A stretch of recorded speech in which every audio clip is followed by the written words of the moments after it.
Umpisahan na po natin mga kababayan. Eto, may chichikahin ako sa inyo. May ichichika ako sa inyo. Aba, alam niyo po ba si Roque nagtatago? Alam niyo yan eh. Di ba? Alam niyo po yan eh. Wala naman yatang Pilipino ang hindi nakakaalam na nagtatago si Attorney Harry Roque. O, alam niyo po ba na yung SME ni Attorney Harry Roque, mga kababayan, eh, pinadala na din po. Pinadala na din ng, summon eh, di ba?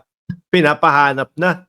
Tama ba ako? Summon? Or susunod niyan, warrant of arrest na din mga kababayan, kagaya nung kay Attorney Harry Roque. So ngayon, mga bossing, meron tayong napanood, meron tayong narinig, mga boss. Sa Pina, ayan, sabi ni Shiro Kansaki, nawala na pala sa bansa ang SME ni Harry Roque. Yun daw po ang usap-usapan, mga kababayan. Nasa labas na. Kasi, nung isang beses mga kababayan, nung unang patawag, nasa Singapore. No? Nasa Singapore nagpapagamot.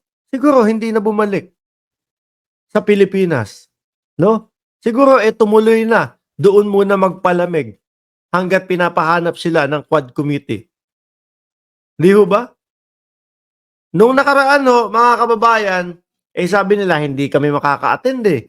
Kasi merong mga medical reasons po. Yung pala, ang ipinasa lang ho nila, mga boss, yung mga laboratory test lang po. Oh, naloko na. Imbis na si Harry Roque lang ang magiging wanted, mukhang magiging wanted na din po yung SME niya. Biruin niyo ho yun. Kung lalaki si Attorney Harry Roque, hindi niya papayagan na madamay yung SME niya. Ano ho? Dapat sa una pa lang, sinangga niya na yun. Alam niyo kung bakit pinapatawag yung misis ni Attorney Harry Roque, mga boss? Ma'am Brenda Barton? Kasi siya lang naman yung lumagda, no? Doon sa pagpapaupa, doon sa Chinese na natiklo, na sinasabi po, IT manager ng Pogo. Yun lang ang kailangan sa kanya ho. Kaya lang, naiipit na din po si Madam. Bakit? Si Mister nagtatago eh. Alangan namang siya a-attend tapos sasabihin niya sa Quad Committee, hindi niya alam kung nasaan yung kanyang labidado. No? Si Lababu. Lababu, Roque. Di ba uso po eh? Tama ba ko yung uso ngayon na toy? Lababu. Oh. Hindi naman niya pwedeng sabihin na, hindi ko ho alam kung nasaan si Harry Roque. So soplayin lang po siya ng Quad Committee na asawa mo, hindi mo alam kung nasaan? Di ho ba? Oh. Hindi naman ho dapat na umabot sa punto na pati ho siya magkakaroon ng warrant of arrest. Kaya lang, ipit na po, mga kababayan. At, di umano, ayan, lumabas na daw ng bansa. Hindi na tuluyang bumalik. Ito po ay narinig ko doon sa interview, mga kababayan, ni Congressman Fernandez. O, di ba? Nasira ang pamilya dahil dyan. Akala ho kasi nila, mga kababayan, forever. No? Akala nila forever na nasa katungkulan yung mga iniidolo nila. Yung mga kinakapitan nila. Oh. Si Roque, alam niyo po, kung alam niya naman talaga yung tama, kung alam niya naman talaga yung katotohanan, mga boss, ang dali-daling gawin, ilabas. O di ba lumabas? Ang dinadahilan niya, nasisira o nasasaklaw na yung privacy niya. O, kung sa ikalulusot mo naman yun Mano ba naman ipakita mo lang? O eto yung mga dokumento. Eto yung mga hinahanap ninyo. O sige, sa inyo na. Di basahin nyo lahat nang makita nyo, nang malaman nyo na totoo yung sinasabi ko na yung pera ko ay hindi galing sa Pogo. Sabi ni Margarita Torres, Idol Mark, style lang nila yan. Kunwari, iniwan nila si PRRD. Iisa ang hilatsa ng bituka nila.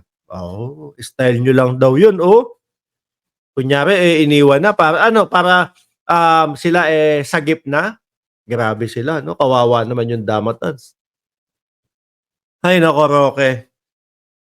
Baka si A.R. de la Serna alam kung nasaan ka. Tanungin kaya natin kung nasa si A.R. de la Serna. Bakit hindi ho kaya pumasok sa isipan ng Quadcom yun? No?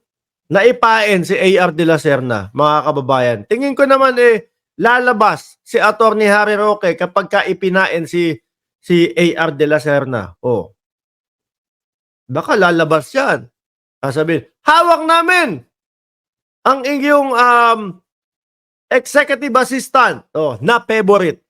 Favorite daw po di ba? Sabi, 5 executive assistant. Oh, si number 3, si number 3 executive assistant, yung pinaka-paborito ni Attorney Harry Roque, which is si A.R. de la Serna, mga kababayan.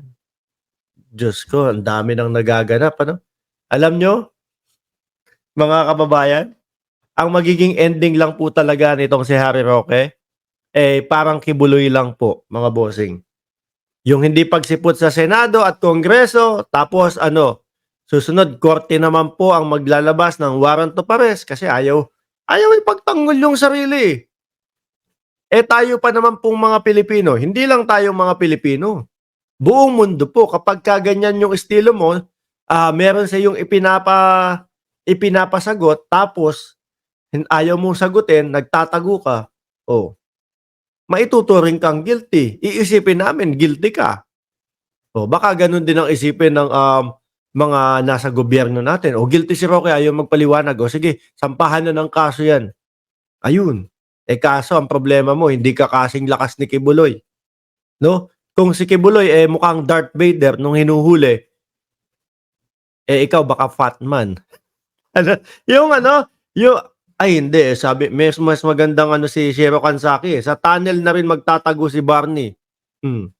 Kung si Kibuloy, mukhang Darth Vader, sabi ni Shiro Kansaki, si Roque daw, parang si Barney daw po. Mga kababayan, magtatago sa ilalim ng tunnel. Anyway, mga bossing, iwanan muna ho natin yan. Dumako ho tayo dito. No? Bato versus Bato. Ayan. Kinalaban ni Bato.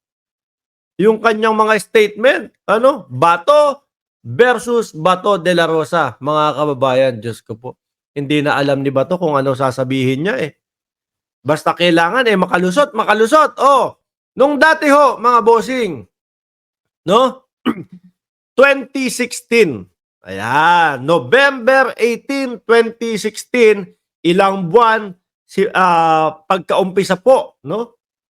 Nung pagkaupo ni dating Pangulong Duterte bilang presidente, ayan po ang eksena ni Bato. Parang may bumubulong kay Kerwin Espinosa, Dito nakaputi, dito nakaitim, Sabihin mo sa kanila,